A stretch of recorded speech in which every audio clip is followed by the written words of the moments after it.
I'm actually very emotional right now. I cannot believe that I actually made it here. Thank you so much for the invitation. And I do have to say, from the bottom of my heart, thank you to everybody for coming out tonight. Thank you, Nirit, for that beautiful nigun. I look forward to many more. And I do have to say a very, very, very special thank you to my very dear stepmother, Hensha Gansberg, who made it here tonight against all odds. Thank you. I really, really am very touched. Okay, so here we are in Artsenu Hakdaisha, in the holy city of Yerushalayim, commemorating, and I will also say the word celebrating, Gimmel Tammuz. If you would have told me 29 years ago that we would be gathering 29 years later, not only to commemorate, but to celebrate Gimmel Tammuz, I would love to say at that moment that I would have believed you, but I'll be very honest. Our hearts were so heavy. I don't know what we thought. I think we just didn't think. I literally remember saying to my father that next morning, I can't think about this. And he said to me, let me give you a very good piece of advice for life. Sometimes you're not supposed to think. And so I have to say that we have come here and we can literally say that we are here to celebrate. I'm so honored to share a little bit about how I see the world from minute to infinite and the exponential growth of the Rebbe's legacy, because it is truly incredibly remarkable. Had we had many days and many nights and many weeks to sit together and farbring, we would still not even be able to touch the iceberg of the amazing exponential growth that has taken place. I had a very, very big schos. I didn't do anything to deserve this. God saw it that I was born into a family that were Chabad Chassidim, and I grew up in Crown Heights. I literally feel like I grew up at the feet of the Lubavitcher Rebbe. So I would like to take you on a very brief journey where I see in my own life, in the life of other individuals, in the lives of many communities, even many nations, and literally across the globe, how we see that the way the Rebbe saw the world, the way he taught us to see the world, literally, it showed us and continues to show us how one tiny individual good deed truly makes the world so great that it is truly, truly remarkably infinite. And so, to begin my journey sharing with you, I would like to show you how the Rebbe lived this. This was the embodiment of the Rebbe. So I'd like to begin first by sharing something with you. The first Gimmel Tammuz, the first yahrzeit of the Rebbe, I will never forget that very, very late that night, I received a telephone call. I have a brother who lives in Montreal, Canada. And he said, I have to tell you something. I just came back from an evening commemorating the Rebbe's first yahrzeit. And I want to tell you, there were so many things shared, but I want to tell you only one thing, because for me, this is really what it meant. I didn't even have to hear anything after this particular anecdote. And I could hear in his voice that he could barely speak. And this is what he said. Rabbi Lau, which everybody here is familiar with, was brought to Montreal 28 years ago to address the Jewish community in Montreal about that Gimmel Tammuz. Of course, the wounds were still very, very raw for everybody. And he began by saying the following. He said that he was invited, along with many dignitaries, to come to the airport in Tel Aviv to meet a second group of children that were coming from Chernobyl. Little children who were coming themselves. I'm sure many of you know the history of what went on, and the Rebbe made it his business that these children should be evacuated. They were brought here, and they were given whatever they needed. Now, this was the second group of children that were coming, and because they all came alone, without their parents, without older people that they knew, they decided that they would take those who already had siblings who had come on the first shipment. They were a little bit older. They would bring them to the airport as well, so that when the children came out, they would at least see somebody familiar that they knew. And he said the following: we were all standing at the airport. There were political dignitaries, there were people there from the Knesset, there were rabbis, there were social workers, there were all kinds of people, he said. And he said, we all stood there and waiting for these children to come out. And he said, suddenly you see the first child come out. He is pushing a little tiny wagon, a luggage cart, and he and the children behind him, they're all holding literally their worldly possessions. My brother says, you know when you go to the store in a hurry in the morning and you buy a bread and a milk and you get that plastic shopping bag from the grocery store? Well, that's what each child had. That was their worldly possessions. But the child who was pushing the little wagon, he also had a little pair of sneakers on the rack of the wagon. And he came, they started to come out, and then they told the children to go and embrace their brothers and sisters. And they came with little bags of candy and lollipops to meet their siblings. And they hugged, and they kissed, and they cried. And Rabbi Lau said, we all cried. You know why, he said? Because in that moment, it became very, very clear to us. You know who the Lubavitcher Rebbe is? This is who he is. He cares about the tiniest little child stuck somewhere in Chernobyl, whose parents agreed to send them away so that they could be healed and live a normal life. This is all they have in the world, but who cares about them? The Lubavitcher Rebbe cares enough to make sure to send a directive that there would be a lot of people there to greet them, to make sure that they feel at home. This is a manifestation of the minute to the infinite. You know how I know this?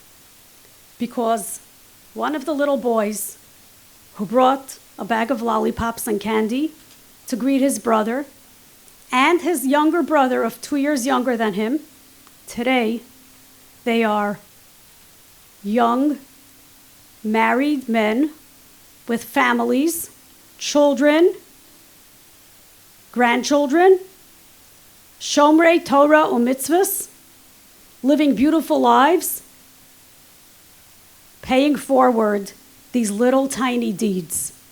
Why? Because a rabbi in Brooklyn, the Rebbe, cared enough about little tiny children to make sure that something was done, not only to save their life, but doesn't stop there, to make sure that they have an amazing life that would stand them up in the right path of the world to come. Now, we think about this. There are so many things that the Rebbe dedicated his life to. So many. It's impossible to speak about all of them. But we know one thing. It is so well encapsulated in a message of the Rambam that is written in the Mishnah Torah, Hilchas Tshuva. What does the Rambam write? We all know this. I really think this is the manifestation of how the Rebbe saw his life, how he saw the world, and how he taught us to see the world. It says as follows, and I'm quoting the Mishnah Torah. Lefichach tzarich kol adam sheyira atzmai kol hashana kula ki'ilu hetzyai zakai v'hetzyai chayav. V'hein kol ha'olam hetzyai zakai v'hetzyai chayav. Asa mitzvah achas Harei hichriya es atzmai ves kol ha'olam kulei lekaf zchus v'goram loi v'lahem tshua v'hatzola. Each of us must constantly view ourselves as equally balanced between merit and fault, and humanity as equally poised between merit and fault. If you perform a single mitzvah, you tip your personal scale and also that of all humanity to the side of merit, bringing deliverance and salvation to you and to humanity. And the reason why the Rebbe expected each and every one of us to do this as well is because the Rebbe did not seek to have followers. The Rebbe sought to create leaders. He wanted every human being, every single person, and certainly every single Jew to be a leader, to empower himself and herself, and then to be able to empower every single person that each of us would meet in our lives. So the Rebbe's mission was exactly that. But it was not only the Rebbe's mission. He made it very, very clear that this is a mission that is yours, mine, and ours. I want to share something with you that I recently heard the story. I heard it from my husband, who heard it from somebody firsthand. There was a young man living in a community who had a very tremendous challenge, and he needed desperately the advice of the Lubavitcher Rebbe. And he was told that the Rebbe is not seeing any people in that time period, and he's going to have to write a letter and hope that he receives an answer. He said, "You don't understand. I can't wait to write a letter. This is a very, very serious matter." They said, "We don't know what else we could do." So the shliach in his town said to him, "Listen, go to New York, and on Mondays and Thursdays, the Rebbe, when he goes out of his room during Shachris, he went out to Gan Eden HaTachton, he would hear Kriyas HaTorah from that part, stand there, or wait outside 770 when the Rebbe comes to shul, and just stop. You're so desperate, just stop and see if you could talk to him. The Rebbe doesn't turn people away." Now, the shliach didn't give this man warning that, doesn't know if that will work out, but this man was desperate, and he came to New York. And he stood himself up, and as soon as he saw the Rebbe, he walked over to the Rebbe, and he tried to approach the Rebbe to tell him something. Immediately, instantly, there were a group of yeshiva students who were standing there, Bahrim. They saw him, and they immediately pulled him away and berated him. Said to him, you don't do such a thing. You're not allowed to do this. How could you do such a thing? Do you know what you just did? Anyway, he felt terrible. He thought he must have done something so terrible. So he went, and he didn't know what to do. And he called the shliach, and he cried, and he told the shliach that he's so sad and sorry that he did this. Okay? The shliach said to him, "Listen, don't give up. Have another suggestion. Go outside of the Rebbe's house. When the Rebbe goes out every morning, 10 o'clock, we had the great house actually of when I was 12 years old. We moved. My parents bought the house right across the street from the Rebbe's home. So we had miraculous light shining on us all the time. And he said, there, it's a very big space. There's always going to be people around, but they're not going to be able to corner you because, it's a big outdoor space. And tell the Rebbe what you have to tell him." So what did he do? That's what he did. He stood himself up outside the Rebbe's house. The Rebbe came out, and he approached the Rebbe, and he spoke to the Rebbe, told him his issue, and the Rebbe responded to him. Okay? Of course, once the Rebbe went into the car, some students materialized out of nowhere, and of course they berated him again. Anyway, he felt terrible. So afterwards, he wrote a letter to the Rebbe, and he wrote, "I feel so terrible that I bothered you. I really didn't comprehend how serious an offense I did. and I'm asking you for forgiveness. I'm so, so sorry. The Rebbe responded to him that he didn't do anything wrong, and he gave him a bracha. However, what did the Rebbe do? The Rebbe went and he asked the secretary to call the yeshiva, to call the hanhola, the faculty of the yeshiva. And when they were on the phone, the Rebbe said to ask them, first of all, 10 o'clock in the morning, the students should be studying, learning. What are they doing hanging around? That's not their place. And then he said, I want you to find out who those boys were and to give them the following message. And this was the Rebbe's message. He said, tell them, who knows, maybe, the Rebbe said this, who knows, maybe my neshama came down to this world to do this Jew a favor. Maybe that was the whole reason I came here. Who are these students to say, to chase away the person that perhaps I was supposed to give this person, help this person? Imagine, the Rebbe said, we all know, we learned this from the Baal Shem Tov, that a soul comes into this world for 70, 80 years just to do a favor for another Jew. We never know what that favor is. That favor can always tip the scale. That mitzvah is the mitzvah. And this is the way the Rebbe lived. He didn't only speak it, he lived it in every single possible manner. As a matter of fact, I'll share a very personal story that happened in my life where you might think, okay, you know, maybe sometimes the Rebbe takes the time to do something, it's a very important person. No, every single individual is as precious as another. And here we see this in real life. You know, as a child, you don't really understand most of the things, the nuances that go on. If you're lucky, you sometimes are able, as you grow up, to figure out what did that mean, or, you know, what could I learn from this? So I grew up in Crown Heights. I'm the youngest of 5 children, Kanai Nahara, and in those days, we did not go to school until we were 5 years old. I know today, by the time children are 5 years old, they are basically old veterans. They've already gone to school for 3 years. But I loved staying home. I had no intention of ever going to school. It was grand. I was the youngest. I got to stay home with my mother. I thought it was fantastic. Our community was very, very tiny. We didn't know a lot of people. We knew the people on the block that we lived with and our cousins, and that was it. Anyway, it was after the summer. It was time to go to school.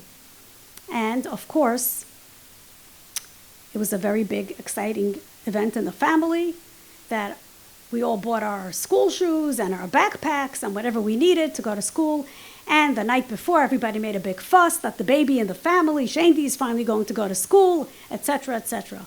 At that time, I still remember the kindergarten. It was on Eastern Parkway, 823 Eastern Parkway. My mother walked me to school.